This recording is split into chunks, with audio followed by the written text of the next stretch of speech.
बड़े ही मेहनत से लोग बनवाते हैं महाराज, एक एक 2-2 रुपये 10-10 रुपये चुरा चुरा करके रखती हैं माताएं, फिर कहती हैं ये लो ढेर सारा बनवाओ मुझे। रोज़ का कुछ ना कुछ कम होता है और इधर बढ़ता रहता है। 8 भार सोना का मतलब 2 कुंटल सोना रोज, 2 कुंटल सोना। लोगों ने कहा महाराज देखो ज्यादा धन की रखवारी करने में भी बड़ी व्यवस्था लगती है, और व्यक्ति विवेकवान नहीं है तो उसे रख नहीं सकता है। ग्वाल वालों ने कहा महाराज हमारे द्वारिकाधीश के महल में जमा कर दो, जिससे तुम्हारी भी रक्षा और इस मणि की भी रक्षा और जनता जनार्दन का भी कल्याण होगा। सत्यजीत ने कहा नहीं, ये हम पूछ के बताएंगे घर में। सत्यजीत नहीं देता है। ग्वाल वालों ने कहा आपकी मर्जी। अब उनके भाई प्रसेनजीत पहन करके घर में कोई एक वस्तु महंगी हो तो सभी फिर उसमें चलते हैं, उसी को लेकर चलेंगे। प्रसेनजीत गया शिकार खेलने उसी मणि को लेकर के पहन करके। प्रसेन जंगल में गया तो शेर मार के खा गया। ये कार देख रहे थे जामुन जी महाराज, और इतनी बहुमूल्य मणि शेर के पेट में चली जाएगी तो फिर क्या होगा। बोलो राधे राधे। जामवंत महाराज जी ने शेर को मारा और वह मणि लेकर के आए। उनकी पुत्री जामवंती है, उसको दे दी, वो खेलती थी। इधर जब सत्यजीत का भाई मारा गया पता नहीं चला, तो सत्यजीत ने कहा भैया उन ग्वाल वालों ने यदुवंशियों ने कहा था कि हमारे राजकोष में जमा कर दो, हमें तो लगता है द्वारिकाधीश ने ही गड़बड़ कर दिया, हमारे भाई को मार दिया, हवा फैला दी महाराज। देखो समाज की हवा बदलने में ज़्यादा समय नहीं लगता। बोलो राधे राधे। अगर 2-4 लोग मोहल्ले में कह दे कि अरे उनके यहाँ तो ऐसा है ऐसा है ऐसा है, तो सभी बोलने लगेंगे, और जब वो साबित कर देगा तो फिर उसी को सब लोग कहने लगे अरे राम राम ये कैसी है, कैसा कलंक लगा दिया, तो फिर सब ही कहने लगेंगे। यानी समाज की हवा बदलने में ज़्यादा समय नहीं लगता है। सत्यजीत ने कहा द्वारिकाधीश ने मार दिया। अपनी पत्नी से कहा किसी से बताना मत, जैसे तुमने कहा है कि नहीं बताना, इसी तरह वो भी पड़ोसन से बोली। पड़ोसन ने 4 लोगों से और बताई। धीरे धीरे आवाज़ द्वारिकाधीश के तक पहुंच गई। द्वारिकाधीश दौड़े दौड़े गए। गर्गाचार्य जी महाराज, गुरुदेव कौन सा मैंने पाप किया, ये झूठा कलंक मुझे लगा। कलंक से कारी कोई वस्तु नहीं है, इसलिए कलंक से बहुत बचना चाहिए। जीवन की प्रत्येक पग में महाराज सावधानी रखनी चाहिए। अगर सावधानी हटी तो दुर्घटना घटी।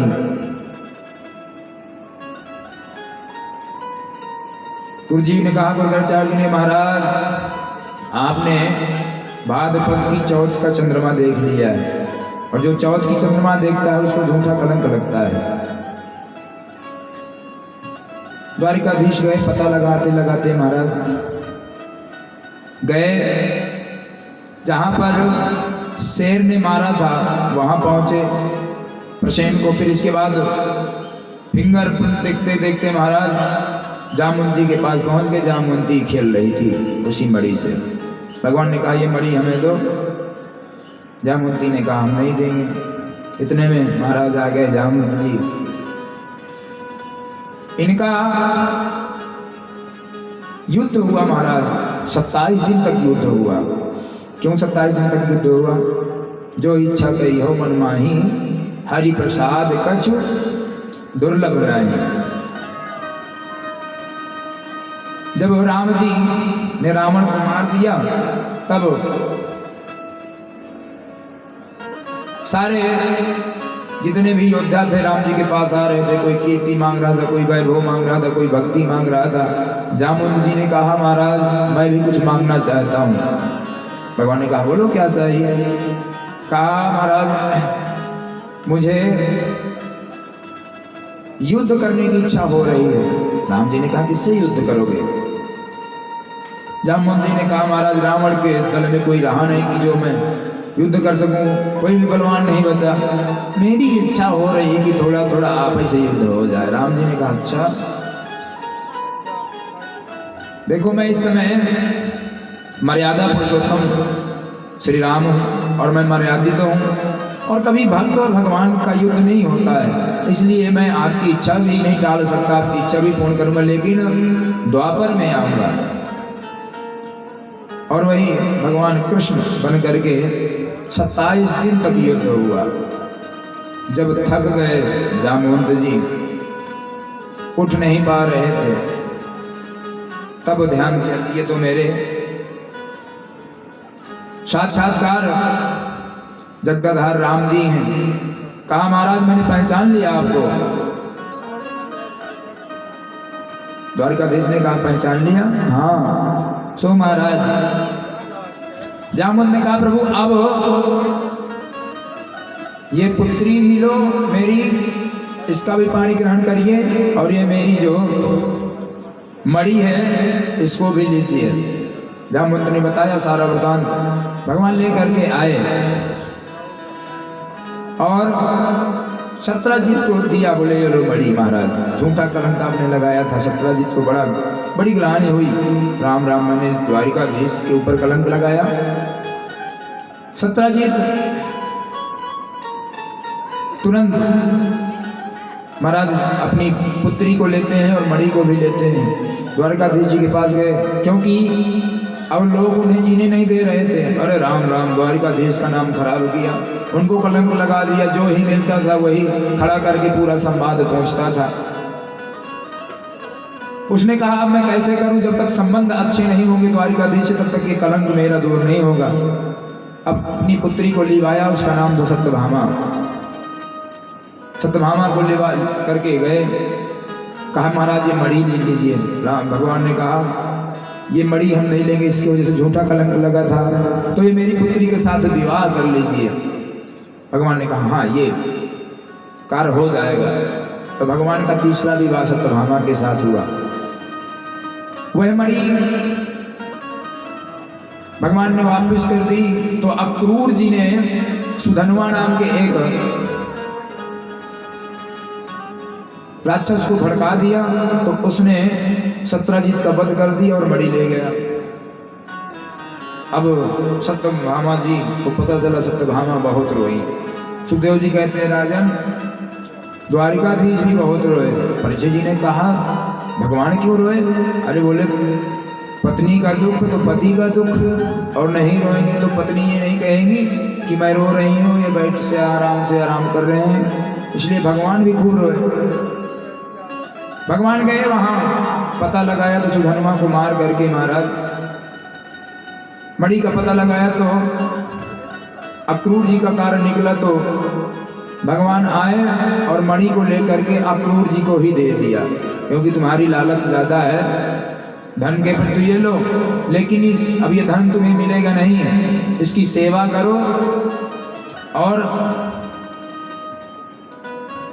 जो सोना निकलेगा वो हमारे राजकोष में जमा करना। तो महाराज 8 पहर की सोना अक्रूर जी करते थे, जो सोना निकलता था राजकोष में जमा करते थे। हम ज्यादा लालच करते हैं। महामोह महिषेश विशाला, महामोह, मोह को कहा महामोह। कैसा है मोह? बोले महिषेश विशाला, महिषासुर की तरह है। और महिषासुर कितना बड़ा पता? महिषासुर के पैर पृथ्वी पर तो उसके शींग है महाराज, उसका सिर आकाश में लग रहा है। महामोह महिषेश विशाला। तो इस महामोह को मारने के लिए भगवान ने किसका रूप धारण किया? बोले कथा, राम कथा कालिका कराला। महिषासुर को किसने मारा? महिषासुर को काली मैया ने मारा। तो कथा को काली का स्वरूप बता रहे, राम कथा काली का कराला। इसलिए मोह को, मद को, मत्सर को दूर करती है कथा, तभी हमारी व्यथा दूर होती है। अच्छा, अगर हम शांति किसके पास है? जिसके पास लक्ष्मी है और भगवान का वर्ण भी कर रहा है तो उसे शांति है महाराज। नहीं तो जो डीएसपी हैं महाराज, बड़े बड़े एमपी हैं, सांसद हैं, वो भी दौड़ते भागते फिर रहे हैं। आज वहाँ का बुलावा आ गया, फिर इसके बाद महाराज वहाँ जाना है, तो लक्ष्मी तो बहुत है लेकिन शांति नहीं है। चाय करके भी घर में नहीं बैठ सकते हैं। और अगर भगवान का भक्त है और महाराज भक्ति में लग गया, जो आ रहा है प्राप्त को ही पर्याप्त समझा तो आनंद से रहता है। और एक भजन गा रहे थे ना महाराज, वो सब कुछ समर्पण कर देता है भगवान को, क्योंकि उसका कार्य भगवान के भरोसे हो रहा है। और करते हो तुम कन्हैया मेरा नाम हो रहा है, मेरा आपकी कृपा से सब काम हो रहा है, मेरा आपकी कृपा से सब काम हो रहा है। भजन सुनाए क्या आपको? सुनाना? चलिए हो जाए फिर। ओ मेरे आपकी कृपा से सब काम हो रहा है,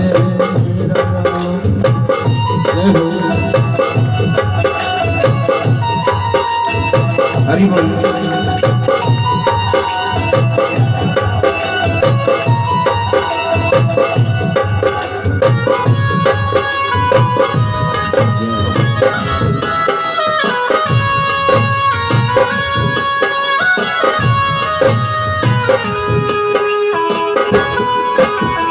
मेरा आपकी कृपा से सब काम हो रहा है, मेरा आपकी कृपा से सब काम हो रहा है। करते हो तुम कन्हैया, करते हो तुम कन्हैया मेरा नाम हो रहा है, मेरा आपकी कृपा से सब काम हो रहा है, मेरा आपकी कृपा से सब काम हो रहा है। हरि बोल।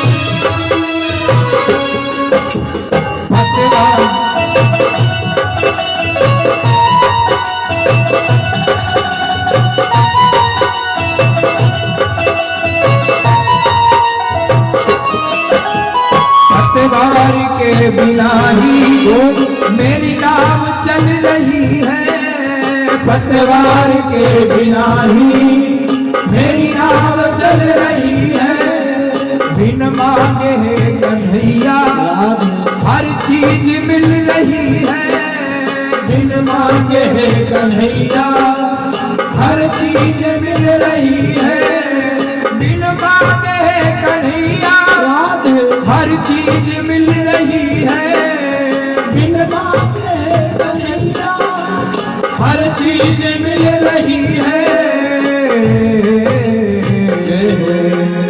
करता नहीं हूँ कुछ भी, करता नहीं हूँ कुछ भी, सब काम हो रहा है, करता नहीं हूँ कुछ भी, सब काम हो रहा है। करते हो तुम कन्हैया, करते हो तुम कन्हैया मेरा नाम हो रहा है, मेरा आपकी कृपा से सब काम हो रहा है, मेरा आपकी कृपा से सब काम हो रहा है।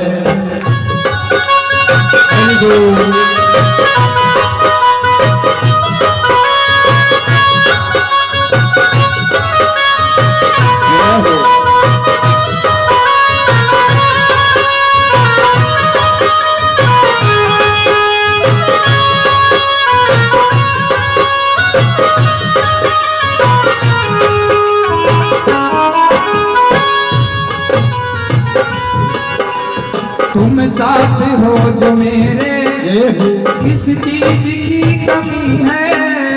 तुम साथ हो जो मेरे, किस चीज की कमी है। तेरे सिवा किसी की परवाह भी नहीं है। तेरे सिवा किसी की परवाह भी नहीं है।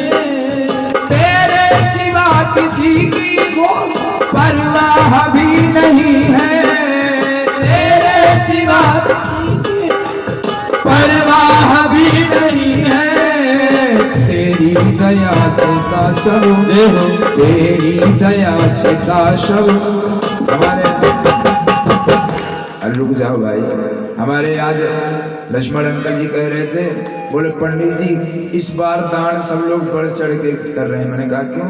बोले हम लोगों को 5 लाख का फायदा हुआ है। अरे तेरी दया से सब माला माल हो रहा है। तेरी दया से सब माला माल हो रहा है। करते हो तुम कन्हैया, करते हो तुम कन्हैया, मेरा नाम हो रहा है। मेरा आपकी कृपा से सब काम हो रहा है। मेरा आपकी कृपा से सब काम हो रहा है।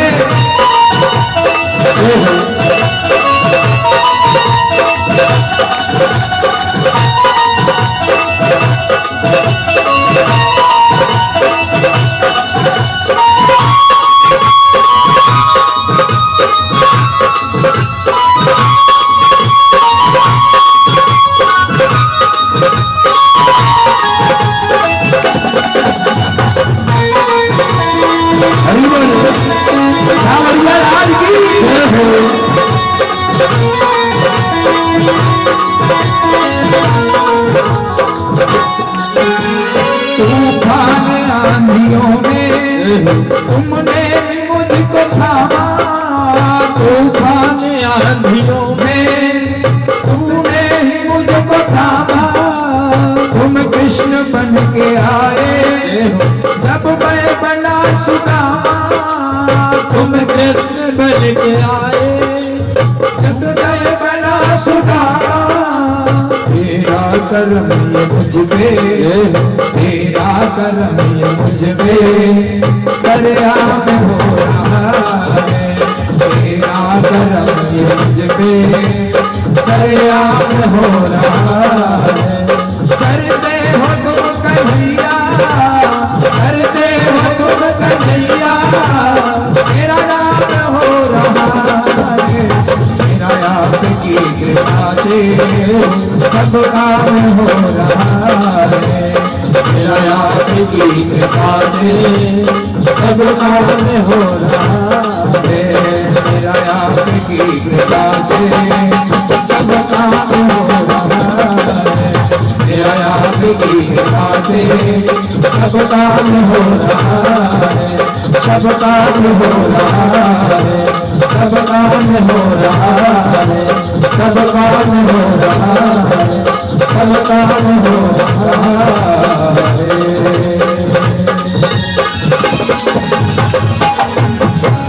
वृंदावन बिहारी लाल की जय हो।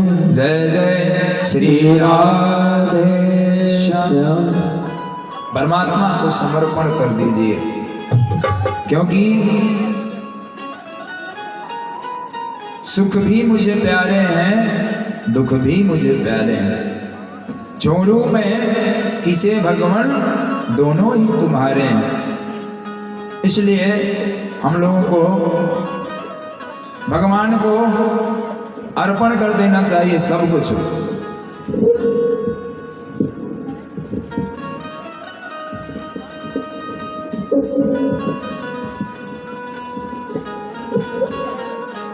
बोलो बांके बिहारी लाल की जय। जय जय श्री राधे श्याम। भगवान का चौथा विवाह कालिंदी के साथ हुआ। किसके साथ हुआ? कालिंदी की साथ। ये शूर पुत्री थी।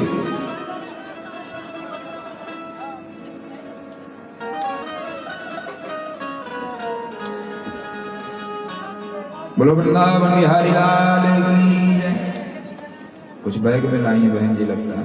अच्छा, कन्हैया जी के लिए चांदी की बांसुरी लाई हैं और उनके लिए बिछिया भी लाई हैं। चलो इनको बिछिया और बांसुरी दोनों पहनाएंगे। परम परमात्मा से दीर्घायु की कामना करते हैं, शतायुज हों, मंगलमय हों, आनंदित हों। बुलवा के बिहारी लाल की जय। भगवान का चौथा विवाह किसके साथ हुआ? किसके साथ? कालिंदी के साथ। ये सूर्य की पुत्री यमराज की बहन कालिंदी भगवान को पति रूप में वरण करना चाहती है। यमुना किनारे बैठ करके जाप कर रही है महाराज। भगवान गए हस्तिनापुर, तो अर्जुन को लिवा करके, हस्तिनापुर यही दिल्ली तो है महाराज, दिल्ली का नाम ही हस्तिनापुर है। फिर इसके बाद हम लोगों ने महाराज नाम चेंज कर दिया। बहुत नाम चेंज हुए पहले। अलीगढ़, हरिगढ़ का नाम अलीगढ़ हो गया। तो हस्तिनापुर में भगवान गए पांडव के पास। अर्जुन लेकर के एक दिन यमुना किनारे भ्रमण कर रहे थे। अर्जुन रथ खड़ा करके जंगल में गए यमुना किनारे महाराज जल पीने। तो वहां पर एक कन्या बैठी जाप कर रही है। अर्जुन पास में गए, कहा आप कौन हैं, क्या कर रही हैं यहाँ पर? तो कह रही है अहम देवस्य सवितुर दुहिता पतिमीच्छति विष्णुं वरेण्यं वरदं तपः परमास्थिता। अहम देवस्य, मैं भगवान विष्णु वरेण्यम वरदम, उन्हें विष्णु भगवान को वर के रूप में तप कर रही हूँ प्राप्त करने के लिए। अर्जुन ने कहा तो फिर बढ़िया मुहूर्त निकल आया, इससे बढ़िया नहीं बोले तो यहीं पे विराजमान है। तो द्वारिकाधीश भगवान के पास ले गए और भगवान का चौथा विवाह कालिंदी के साथ हुआ। इसके बाद भगवान का पांचवा विवाह बिंद अरविंद नाम के दो राजा थे, उन्होंने अपनी बहन का विवाह किया नंगी चित्ती के साथ महाराज। और छठवां विवाह महाराज मित्रवृंदा के साथ, सातवां विवाह भद्रा के साथ। ये भद्रा राजाधि देवी की पुत्री थी।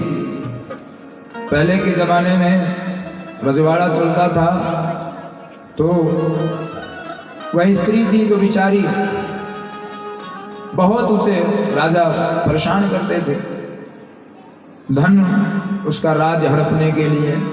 तो उसने क्या किया, तुरंत महाराज द्वारिकाधीश के साथ संबंध बना लिया। बोलो राधे राधे। जब अच्छे पहुंच में महाराज किसी का संबंध हो जाए तो फिर आजू बाजू वाले वैसे ही नहीं बोलते हैं। तो मित्रविंदा का विवाह कर दिया। और इसके बाद आठवां विवाह भगवान का लक्ष्मणा के साथ हुआ। भगवान के कितने विवाह हुए हैं? 16,108। अभी कितने हुए हैं? 8 ही हुए हैं। देखो भगवान ये 16,108 कौन है, किसके साथ विवाह हुए हैं? तो उपासना कांड के जो 16,000 मंत्र हैं वो है महाराज। और 100 प्रकार के उपनिषद हैं, वेदांत हैं। और 8 प्रकार की प्रकृति है महाराज।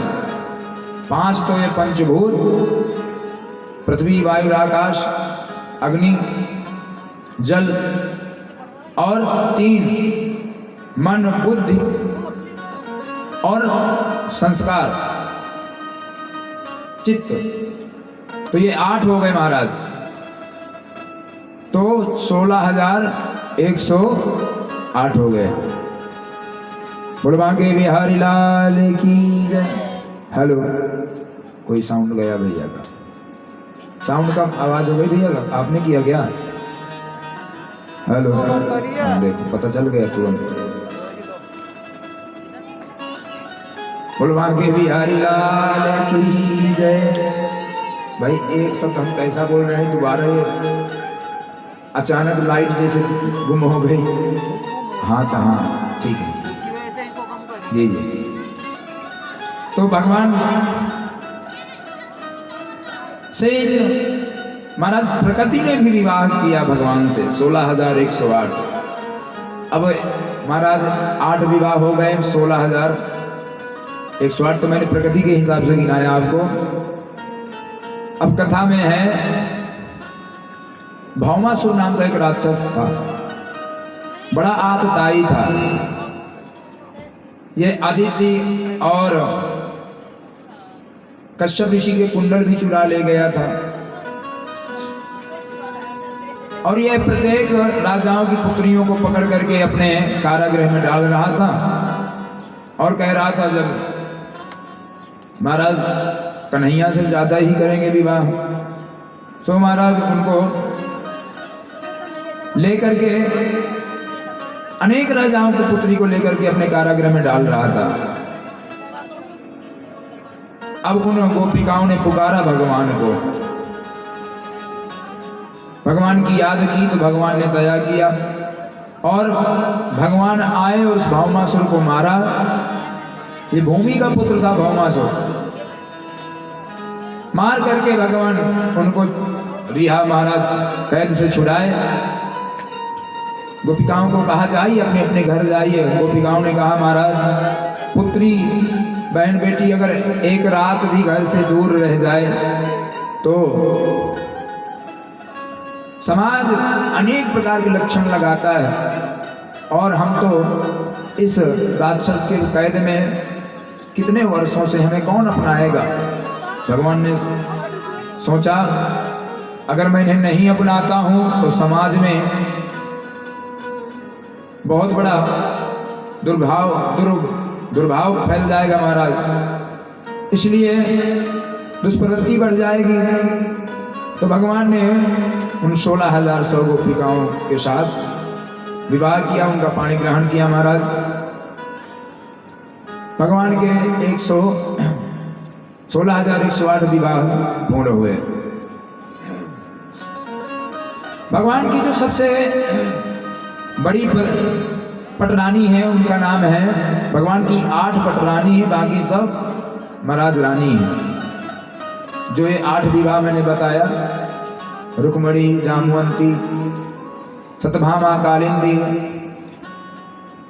नग्नजीति, लक्ष्मणा, मित्रवृंदा, ये भगवान की पट रानी है और बाकी सब रानियां हैं। सबसे बड़ी रानी है रुक्मणी। रुक्मणी मैया पूरे अपने राजपाट को चलाती हैं, कभी क्रोध नहीं आता, कभी गुस्सा नहीं आता। मंत्री है महाराज, उससे भी राम राम, कोई सैनिक है उससे भी राम राम करती हैं, और महाराज पूरे परिवार को एकत्र करके रखती हैं। देखो 2-4 महाराज घर में 3-4 देवरानी जेठानी हो जाए तो वहाँ युद्ध का झंडा लग जाता है छत में, बोलो राधे राधे। और भगवान की 16,108 पटरानियां, इसका मतलब भगवान परमात्मा है और विवाह होते हुए भी ब्रह्मचारी है महाराज। इसलिए ईश्वर पर कभी दोष नहीं लगता है।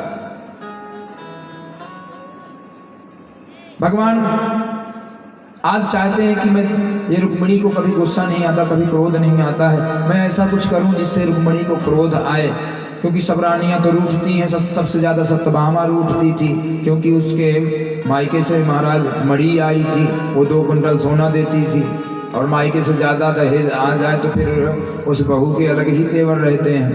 बोलो राधे राधे। भगवान आज मन में विचारते हैं कि आज मैं इनको क्रोध दिलाऊंगा, गुस्सा दिलाऊंगा।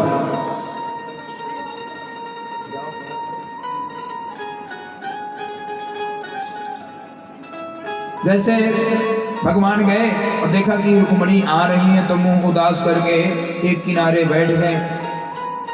रुक्मणी मैया, हाय महाराज क्या बात है, आप कुछ असंतुष्ट लग रहे हैं, आपको क्या समस्या है, आप मुझसे नाराज हैं क्या? भगवान ने कहा नाराज कहती हो, आपसे गलती हुई है, रुक्मणी मैया तो सन्न खड़ी हो गई, मैंने क्या कर दिया महाराज, कौन सी भूल हो गई मुझसे, क्या गलती हो गई।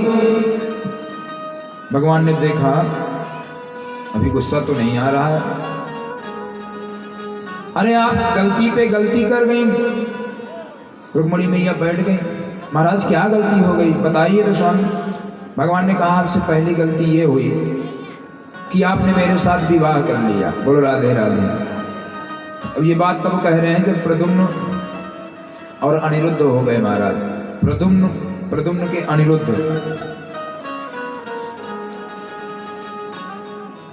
भैया ने कहा आपके साथ विवाह करके मैंने कौन सी गलती की। भगवान ने कहा हाँ, अरे आपको बड़े बड़े राजा चाहते थे कि हम आपके साथ विवाह करें और आपने मेरे साथ विवाह कर लिया। क्यों कर लिया विवाह? अच्छा, आपने इसलिए विवाह कर लिया होगा कि मैं बहुत बड़ा वीर हूँ, मैं बहुत बड़ा योद्धा हूँ, मेरे पास बहुत बलशाली हूँ, तो मैं तो, भगवान कह रहे हैं मैं तो डरपोक हूँ। देखो राजाओं के डर से मैं बीच समुद्र में वास करता हूँ, जल में पानी में घुसा रहता हूँ।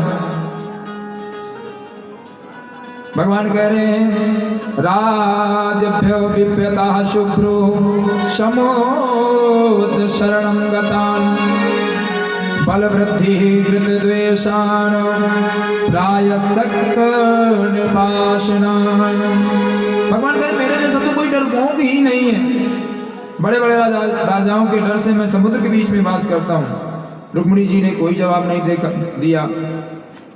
भगवान ने कहा अच्छा तुम कहोगी मैं तो विवाह बिल्कुल नहीं करती, लेकिन इसलिए कर लिया कि आप देवकी नंदन हो, तो यहाँ भी गड़बड़ है। मुझे कोई देवकी नंदन कहता है, कोई यशोदा नंदन कहता है, कोई कहता है इसके माता पिता का ही ना पता नहीं है, तो यहाँ भी गड़बड़ है। आपने मुझसे विवाह क्यों किया? अच्छा ओ आप ये कहेंगी कि मैं विवाह बिल्कुल नहीं करती, इसलिए कर लिया मैंने कि तुम सुंदर हो, तो मैं सुंदर भी नहीं हूँ। मेरा नाम ही बचपन से कनुआ रखा है लोगों ने, और मैं जब कालिया मर्दन काली दह में गया तो और काला हो गया। फिर महाराज काला काला करे गुजरी। बोलो राधे राधे। तो यहाँ भी गड़बड़ है। अच्छा आप ये कहोगी मैं विवाह बिल्कुल नहीं करती, मैंने इसलिए कर लिया आपसे विवाह कि आपका गुणगान लोग गाते हैं। तो मेरा गुणगान कौन गाता है?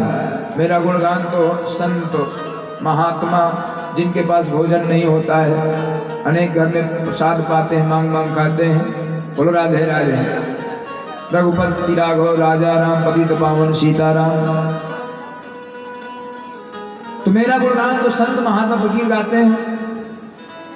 भैया ने जब देखा कि महाराज ऐसा कह रहे हैं, द्वारिकाधीश बैठ गई और भगवान ने कहा अभी भी कुछ नहीं बिगड़ा है। देखो आजकल की माताएं होना तो ठिकाने लगा दे, दो दो पुत्र हो गए। भगवान कह रहे हैं अभी भी कुछ नहीं बिगड़ा है, अभी तुम चाहो तो तुम्हारी शिशुपाल के साथ विवाह करा दें। सो महाराज रुक्मिणी मैया बेहोश हो गई। कथा है कि भगवान का एक यहाँ पर चतुर्भुज में भगवान प्रकट होकर के रुक्मिणी मैया को संभालते हैं। और भगवान ने देखा कि मैया बेहोश हो गई, तुरंत चतुर्भुज धारण किए और मैया को अपने गोद में बिठा लिया, जल छिड़का महाराज। इसके बाद वो होश आया रुक्मिणी मैया को। भगवान ने कहा देवी मैं तो थोड़ा सा विनोदी हूँ ना, बचपन से मैंने विनोद किया था और आप बेहोश हो गई। आपने इसको सच मान लिया मेरे विनोद को। मैया होश में आई। रुक्मिणी मैया कहती हैं प्रभु आपने बड़ी सही बात कही कि आपका मेरा जोड़ा नहीं, तो मैं इस कहाँ ये मैं वृद्ध महाराज अबाल नारी जो कि आपने मुझे अपनाया। और दूसरी बात आपने कही कि मैं राजाओं के डर, देखो कितना सुंदर जवाब दे रही है मां रुक्मिणी। कह रही है आपने दूसरी बात कही कि मैं राजाओं के डर से समुद्र में वास करता हूं, समुद्र शरणम गतान। तो महाराज आप तो हृदय रूपी समुद्र में वास करते हैं, जहाँ काम क्रोध मद लोभ जैसे राजा हैं वहाँ तो आप वास ही नहीं करते हैं। भक्ति में प्रज रघुपुंगव, कैसी भक्ति? बोले काम आदि दोष रहितम। तो आप आत्मा रूपी समुद्र में वास करते हैं जहाँ सच्ची भक्ति है। और तीसरी बात आपने कहा कि मेरे माता पिता का पता नहीं, तो क्या मेरे आपके माता पिता होते हैं क्या? आप तो भक्तों का कष्ट दूर करने के लिए अवतार लेते हैं। तब तब धरि प्रभु विविध शरीरा। और चौथी बात कही आपने कि मेरा गुणगान संत करते हैं, महात्मा करते हैं, ब्राह्मण करते हैं, तो उनके पास कुछ होता नहीं है, कोई धन नहीं होता, वो करते हैं जिनके पास कुछ नहीं होता। तो बड़ा सुंदर जवाब दिया रुक्मणी मैया ने। कहा महाराज इस संसार में सबसे बड़ा धनी वही है जिसके पास राम नाम का धन है। कबीरा सब जग निर्धना, धनवंता नहीं कोई, धनवंता सोई जानिए, जाके राम नाम धन होय। आगे मन लगाइए। दूसरा काला से मैया ने कहा इस संसार में सबसे बड़ा धनवान तो वही है जिसके पास राम नाम धन है। अच्छा एक बात है, जो महाराज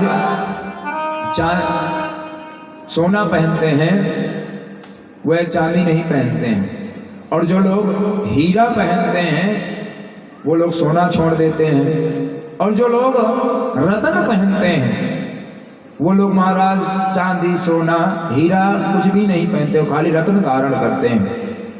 इसलिए मीराबाई ने गाया महाराज, पायो जी मैं तो राम रतन धन पायो, पायो जी मैं तो राम रतन धन पायो, पायो जी मैं तो राम रतन धन पायो, पायो जी मैं तो राम रतन धन पायो।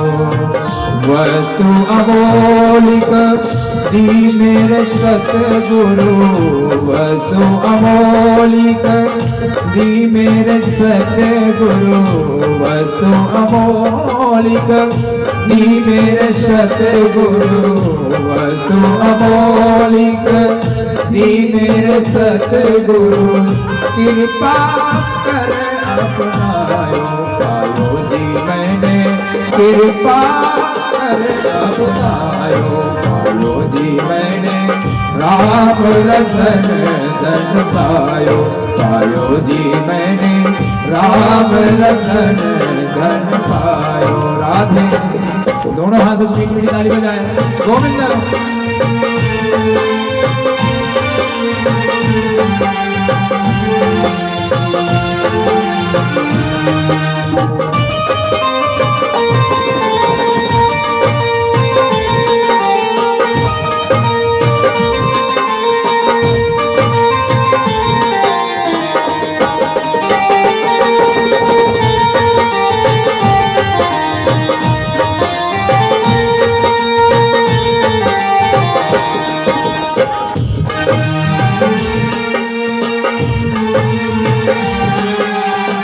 जन्म जन्म की पूंजी पाई, जन्म जन्म की पूंजी पाई, जन्म जन्म की पूंजी पाई, जन्म जन्म की पूंजी पाई, जग में सभी तुम्हारो, पायो जी मैंने राम रतन धन पायो, पायो जी मैंने राम रतन धन पायो।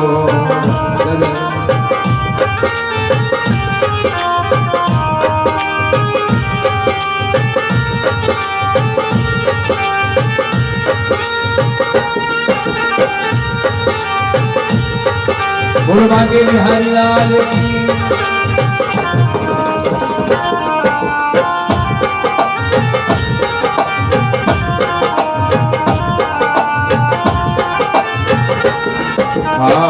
खर्च न खोटे चोर न लूटे, खर्च न खोटे चोर न लूटे, खर्च न खोट खर्च न खोट खर्च न खोटे चोर न लूटे, खर्च न खोटे चोर न लूटे। दिन दिन बढ़त सवायो पायो जी मैंने, दिन दिन बढ़त सवायो पायो जी मैंने, राम रतन धन पायो पायो जी मैंने, राम रतन धन पायो। बांके बिहारी लाल की जय, मीठी मीठी ताली बजाइए। बोलो सावरिया सरकार की।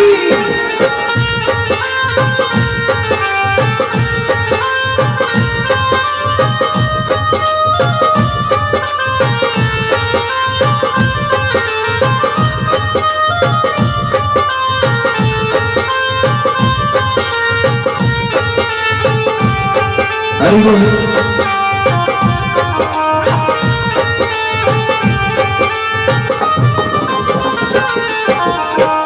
मीरा के प्रभु गिरधर नागर, मीरा के प्रभु गिरधर नागर, मीरा के प्रभु गिरधर नागर, मीरा के प्रभु गिरधर नागर। हरा के जश गायो पायो जी मैंने, हरा के जश गायो पायो जी मैंने, राम रतन धन पायो पायो जी मैंने, राम रतन धन पायो पायो जी मैंने, राम रतन धन पायो पायो जी मैंने, राम रतन धन पायो पायो जी मैंने, राम रतन धन पायो पायो जी मैंने, राम रतन धन पायो पायो जी मैंने, राम रतन धन पायो पायो जी मैंने, राम रतन धन पायो धन पायो धन पायो धन पायो धन पायो धन पायो धन पायो धन पायो धन पायो पायो जी मैंने, राम रतन धन पायो पायो जी मैंने, राम रतन धन पायो पायो जी मैंने, राम रतन धन पायो पायो जी मैंने, राम रतन धन पायो।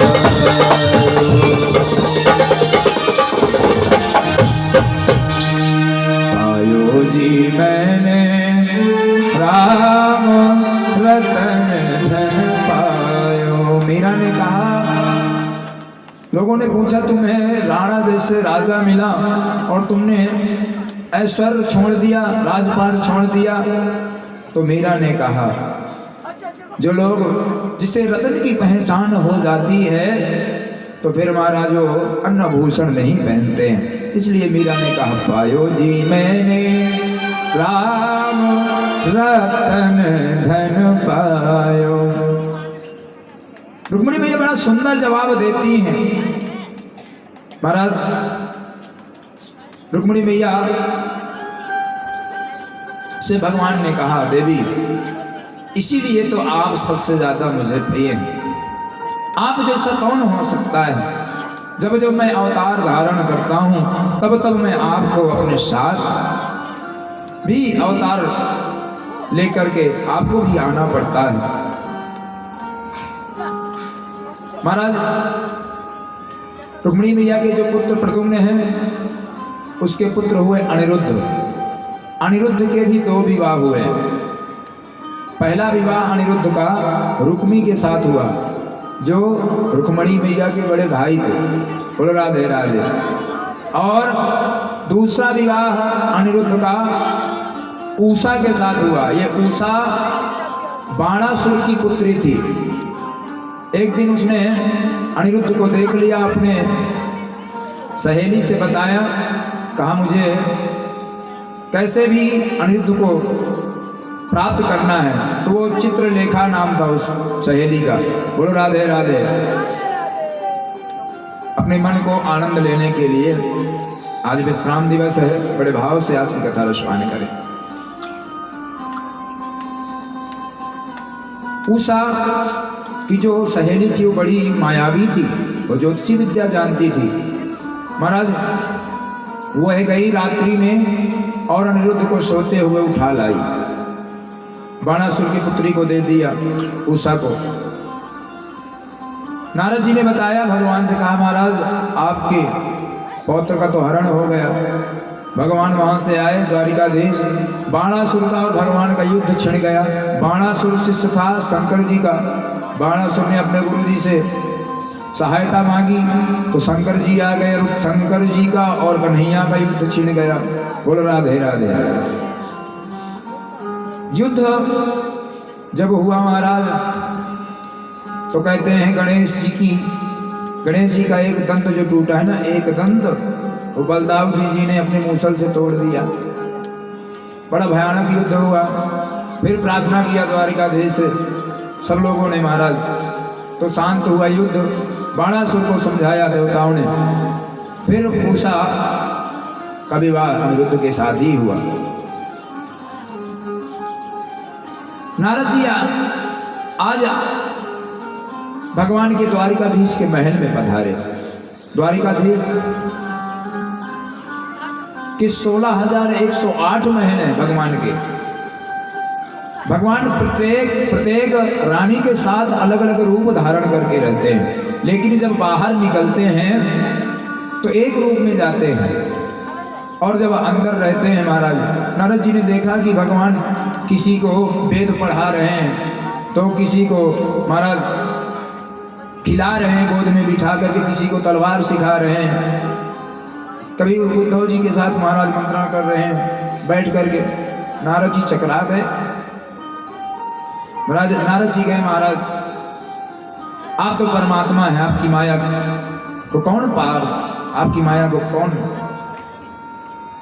प्राप्त कर सकता है और कौन पार कर सकता है। मम माया विरक्तया। इसलिए अच्छा कन्हैया को समझना बड़ा कठिन है।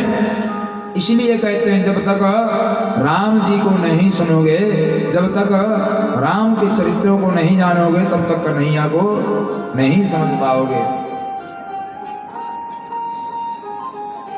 भगवान ने कहा बताओ नारद जी किस लिए आपका आगमन हुआ है। नारद जी ने कहा महाराज बस एक दैत्य है जरासंध, उसने अनेक राजाओं को बंदी बना करके रखा है और पांडवों लोग राजसूय यज्ञ कर रहे हैं, उसमें आपका निमंत्रण है। भगवान ने कहा चलिए, पांडव बड़ा सुंदर मुहूर्त है, पांडवों को लक्ष्य करके जरासंध का भी कल्याण हो जाएगा, उद्धार हो जाएगा और पांडवों का राजसूय यज्ञ भी हो जाएगा। इतने में एक दूत भी आया, उसने कहा महाराज राजा लोग बहुत प्रार्थना कर रहे हैं, उनके कष्ट को दूर करिए, उनकी विपत्ति को दूर करिए। भगवान जाते हैं हस्तिनापुर, फिर आते हैं। हस्तिनापुर में महाराज पूछा युधिष्ठिर से कि सभी राजा लोग आपके पक्ष में हैं राजसूय यज्ञ करने के लिए। पांडवों ने कहा महाराज सब तो मान गए गोपाल, लेकिन एक राजा नहीं मान रहा। कौन? बोले जरासंध। भगवान ने कहा तो चलो उसको हरा के आते हैं। भगवान ने अर्जुन को और भीम को लिलाया और ब्राह्मण का रूप धारण किया। जरासंध के द्वार पर जाते हैं, क्योंकि जरासंध ब्राह्मणों को नित्य दान देता है। भगवान सबसे आगे हैं, अर्जुन और फिर भीम हैं। जरासंध दान दे रहा था, भगवान ने कहा हम ये दान नहीं लेंगे। तो क्या लोगे आप? भगवान ने कहा युद्ध चाहते हैं आपसे, आपसे युद्ध करना चाहते हैं। कौन सा युद्ध? बोले युद्धम नो दे राजेंद्र द्वंद्वसो यदि मन्नसे युद्धार्थिनो वयं प्राप्ता राजन्याहनान कांचिरः। यदि देना चाहते हो तो हम तीनों से आपको राजा युद्ध करना पड़ेगा, ये दान दीजिए। जरासंध ने कहा मैं तो दान देने के लिए यहाँ बैठा हूँ, लेकिन मुझसे कोई कुछ मांगता है तो मैं उसकी कामना पूर्ण करता हूँ, बताओ युद्ध क्यों करना चाहते हो? भगवान मुस्कुराने लगे। भगवान ने कभी पहचाना नहीं? बोले ये अर्जुन है, राजा पौंड्रक के पुत्र, पांडु के पुत्र, और ये भीम है। पहचान गया जरासंध। और मुझे नहीं पहचाना? जरासंध ने कहा तुम कन्हैया हो ना? भगवान ने कहा हाँ। जरासंध ने कहा ये तो युद्ध करने आ गया, और मैं अगर युद्ध करता हूँ, इसने मुझे 17 बार हराया है और एक बार मैंने हराया है। जिन्हें ब्राह्मणों की वजह से महाराज नित्य दान करता था ब्राह्मणों को, क्योंकि ब्राह्मणों को कहा था अगर मैं हार गया तो तुम्हारी गर्दन उड़ा दूंगा, और अगर जीत गया तो दोबारा कहीं मांगने नहीं जाना पड़ेगा, इसलिए नित्य दान करता था जरासंध। तो भगवान से सोचता है युद्ध करने में अगर मैं एक बार जीता हुआ हूँ, अगर फिर हरा दिया तो फिर ये कराए पर पानी फिर जाएगा। इसलिए जरासंध कहता है मैं तुमसे नहीं लड़ूंगा, क्योंकि तुम रण छोड़ हो, तुम एक बार रण छोड़ के भाग चुके थे, और ये अर्जुन से मैं लड़ूंगा ही नहीं। लेकिन हाँ ये मेरे जोड़ का भीम है, मैं इससे लड़ूंगा। भगवान ने कहा ठीक है। भीम से महाराज जरासंध का युद्ध हुआ। जरासंध इतना प्रतापी था, बलवान था, भीम को युद्ध में महाराज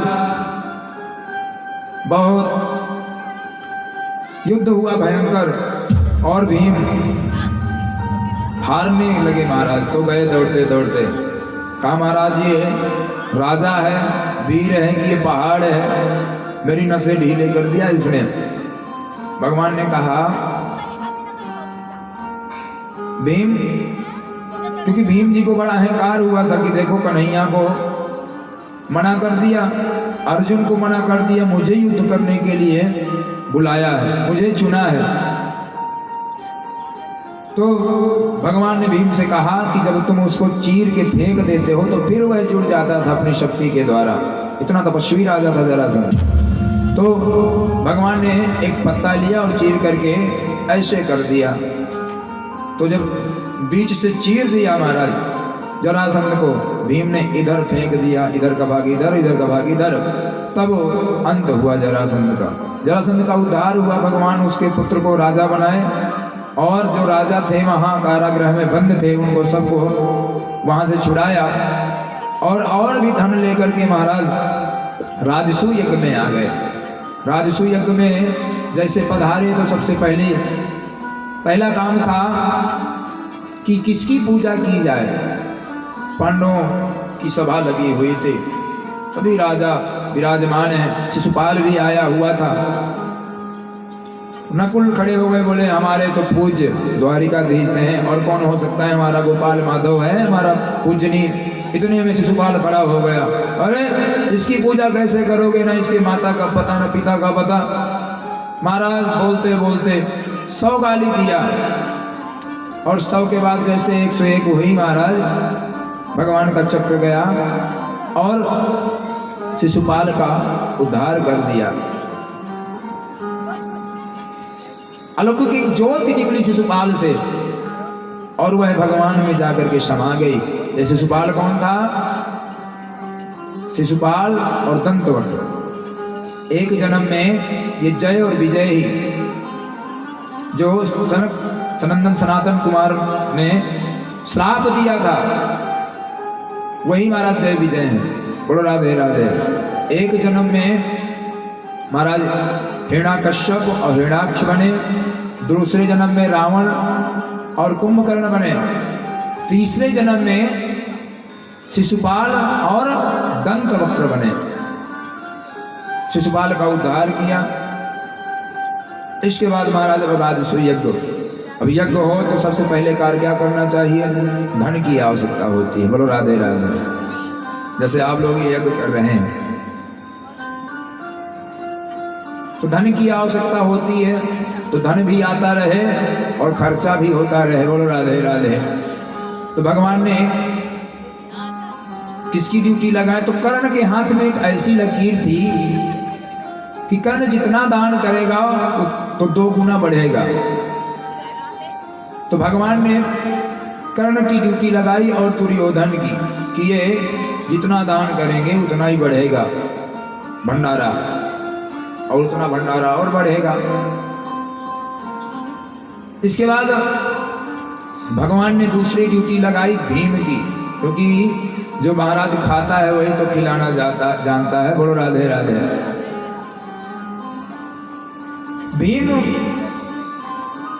खूब भोजन करते हैं। उनके पेट में महाराज जठराग्नि है, आप जानते हैं। और पड़ोसने में ड्यूटी लगाई किसकी? द्रौपदी जी की। ये द्रौपदी जी कहाँ की हैं? बोलो राधे राधे। ये पंजाब की हैं। ये पांचाल नरेश की पुत्री हैं।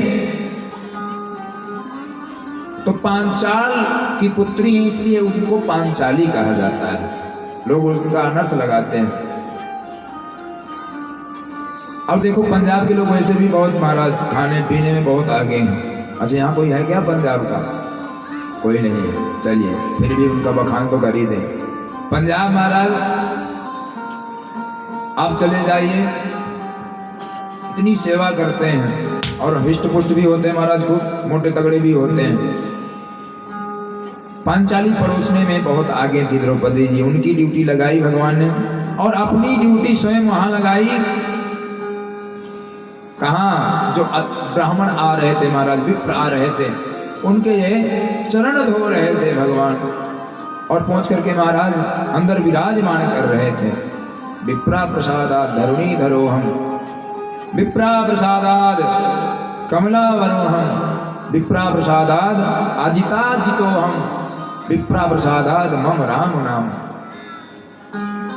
देखो आतिथ्य, इसलिए भगवान अपनी सेवा वहां लगा रहे हैं महाराज। बड़ा सुंदर यज्ञ हुआ,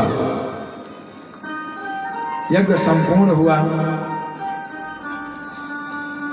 भगवान से प्रेम करिए महाराज किसी भी बहाने। मैंने बताया आपको कि भगवान के कई स्वरूप हैं। यज्ञ नारायण, दारिद्र महाराज वो भी नारायण स्वरूप है। कोई नहीं आए किसी को कष्ट ना पहुंचाएं। अगर आप महाराज 7 दिन कथा सुन रहे हैं और 7 सेकंड भी क्रोध करके इस यज्ञशाला से किसी को दुखित करके भेजते हैं तो आपका 7 दिन का पुण्य क्षीण हो जाता है।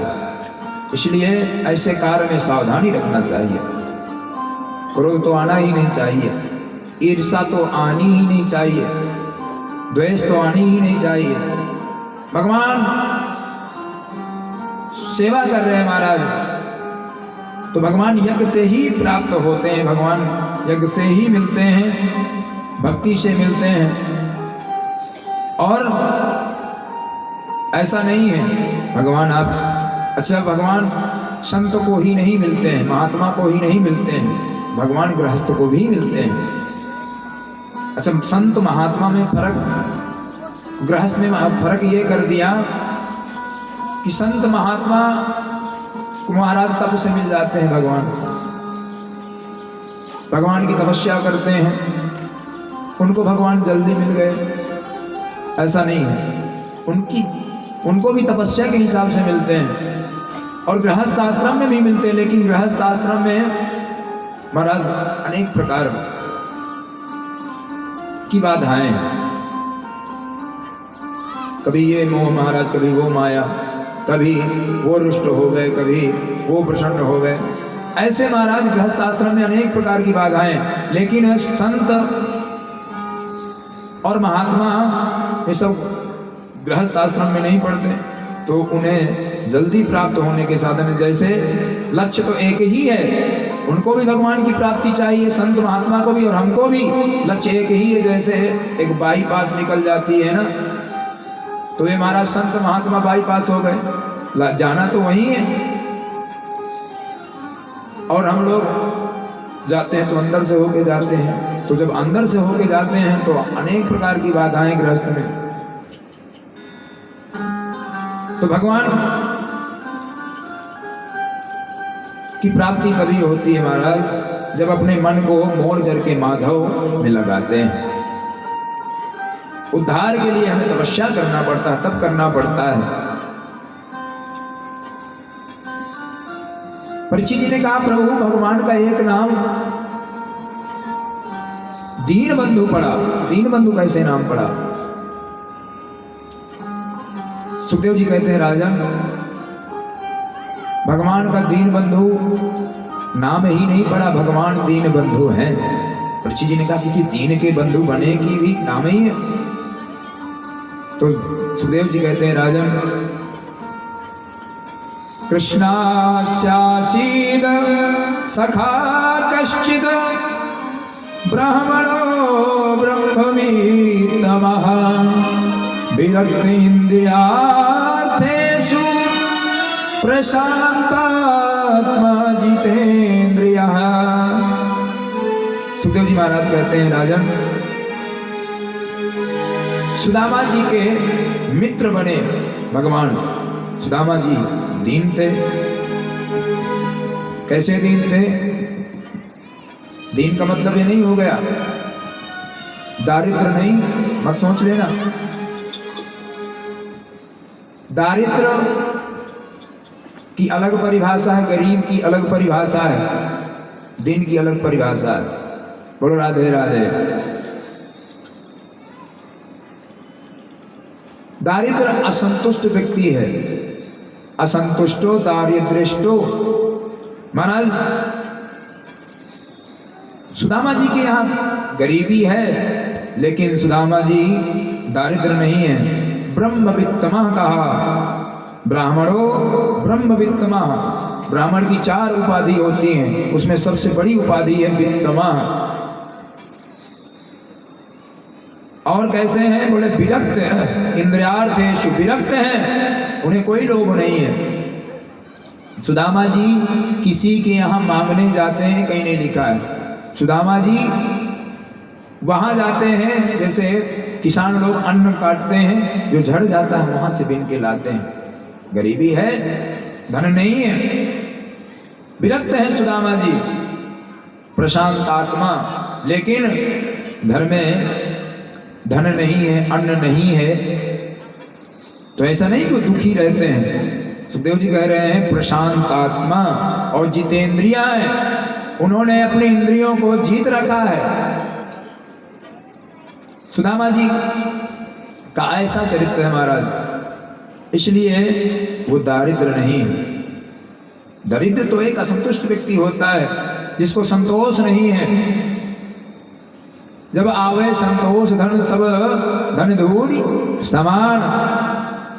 एक संत थे, चले जा रहे थे, तो उन्हें एक फूटी कौड़ी मिल गई। उन्होंने उठा के कमंडल में डाल लिया। लोगों ने देखा महाराज ये फूटी कौड़ी बंद हो गई, नहीं चलती है। बोलो राधे राधे। संत ने कहा मैं किसी दारिद्र को दे दूंगा। और आगे गए तो चौराहा में जब पहुंचे तो वहां पर एक राजा की सवारी निकली। सब लोग वहां आवाज लगा रहे थे, सैनिक भागो भागो, राजा की सवारी आ रही है, रास्ता खाली कर दो। सब लोग भाग करके अपनी जान बचा रहे थे, लेकिन वह संत बीच चौराहे में खड़े हो गए। बोले क्या हुआ? बोले राजा की सवारी हो रही महाराज, जान बचाओ, भागो। महाराज जी ने कहा क्यों?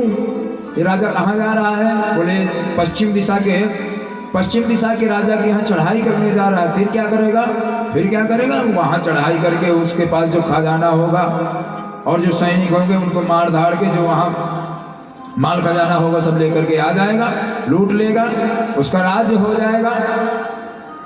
संत ने कहा मिल गया मुझे, वो दरिद्र मिल गया। संत नहीं हटे चौराहे से। और जैसे वह राजा आया, संत बीच रात चौराहे पे खड़े थे। महाराज मेरा रास्ता छोड़िए, मुझे जाने दीजिए। संत ने कहा मेरे पास आओ, मैं तुम्हें कुछ देना चाहता हूं। राजा सोचा कि संत है, न जाने कौन सा आशीर्वाद दे दें, क्योंकि महाराज राजा कहे महाराजा सुखी, शायद महाराजा बना दे। गया, महाराज बताइए क्या दे रहे हैं। कहा अपनी हथेली फैलाओ। उसने ऐसे हाथ किया, संत ने कमंडल से वह फूटी कौड़ी निकाली और उसके हाथ में रख दी। राजा ने कहा महाराज ये आप फूटी कौड़ी मुझे क्यों दे रहे हो। बोले ये तुम इसके अधिकारी हो, तुम दारिद्र हो, असंतुष्ट हो, जो तुम्हें प्राप्त है उसको पर्याप्त नहीं समझ रहे हो। तुमसे बड़ा इस संसार में मैंने कोई दारिद्र नहीं देखा। अरे उस राजा के यहाँ हजारों सैनिक मारे जाएंगे, कितने लोग दुखी हो जाएंगे, कितनी बच्चे महाराज यतीम हो जाएंगे, विधवा हो जाएंगी नारियां। राजन तुमसे बड़ा कोई दारिद्र नहीं है, तुम्हें संतोष नहीं है। उस राजा की आंख खुल गई और महाराज वह लौट गया। अगर संत भी महाराज डर जाते कि नहीं मैं अपनी जान बचाऊं। साधु का अर्थ जो अपने को साध ले, साधु का मतलब जो दूसरों को साध ले, जो दूसरों का कष्ट दूर करे महाराज, वह संत है। इसलिए अपने प्राणों की चिंता नहीं की। और वहां देखिए कितने जानों की रक्षा की महाराज ने, और लौट गया वह राजा।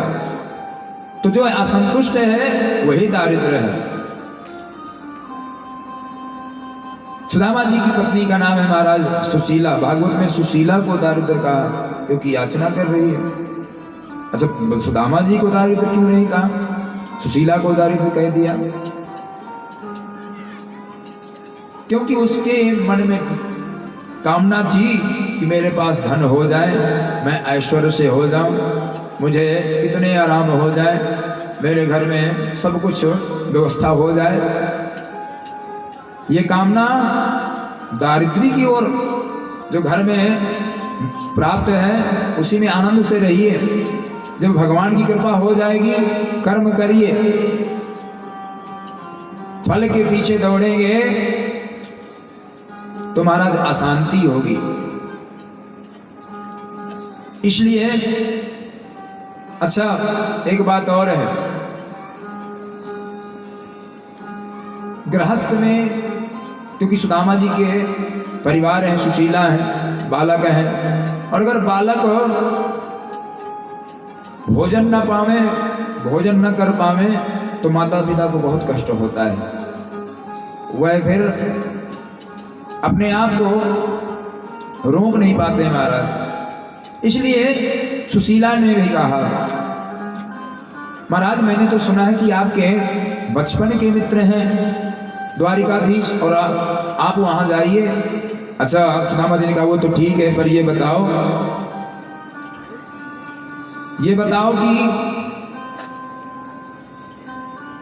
बोल मांगे बिहारी लाल की, तुम्हें बताया किसने कि सुदामा के मित्र हैं द्वारिकाधीश? सुशीला ने कहा महाराज मुझे पता नहीं था और आपने तो बताया ही नहीं था। धन्य हैं सुदामा जी महाराज, आज तक नहीं बताया कि द्वारिकाधीश मेरे बचपन के मित्र हैं। सुशीला से नहीं बताया। और हम लोग महाराज एक कोई बड़े अधिकारी हो जाएं तो झंडा लगाए देते हैं, लेकिन सुदामा जी ने नहीं बताया। सुशीला ने कहा मुझे संत भिक्षा मांगने आए थे और उन्होंने भिक्षा मांगा तो घर में कुछ नहीं था स्वामी, मैं गई महाराज, कुछ भी नहीं मेरे घर में देने के लिए। तो उन संतों ने कहा ये तो सुदामा का घर है और इनके मित्र तो द्वारिकाधीश हैं और उनके पास अन्न नहीं है घर में भोजन के लिए। तो महाराज मुझे संतों ने बताया। द्वारिकाधीश ने कहा,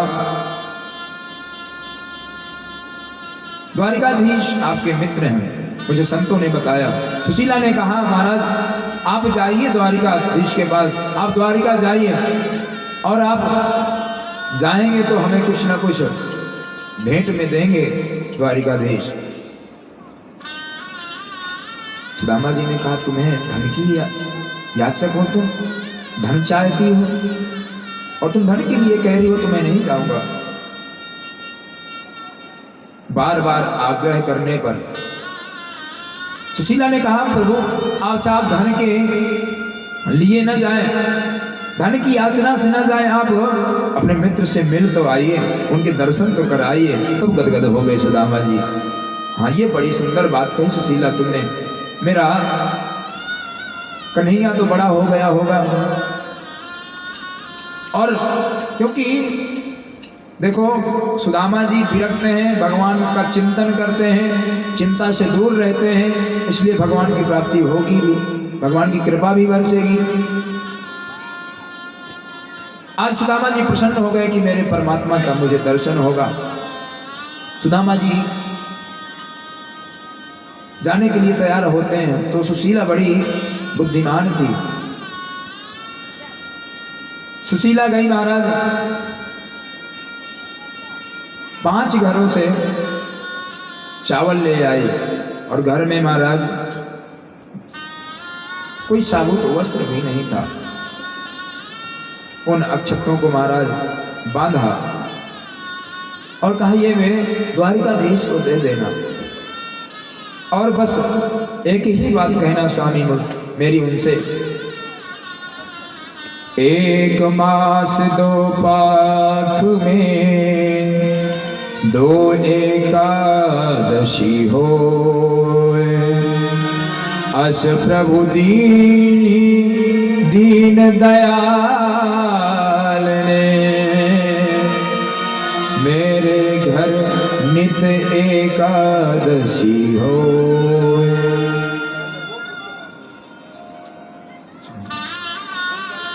आज सुशीला ने कहा, स्वामी ये कहना, 1 पाख में महाराज 1 मास 2 पाख में 1 महीने में 2 पक्ष होते हैं और 2 एकादशी होती है। आप ये कहिएगा कि आपकी बड़ी कृपा है, मेरे घर में नित्य एकादशी होती है। सुशीला की याचना सुनकर के सुदामा जी चल देते हैं। देखो सुदामा जी की दशा, सुदामा जी का आई आज शरीर का आपको दर्शन कराते हैं। ऐसे व्यक्ति सुदामा जी के पैरों में महाराज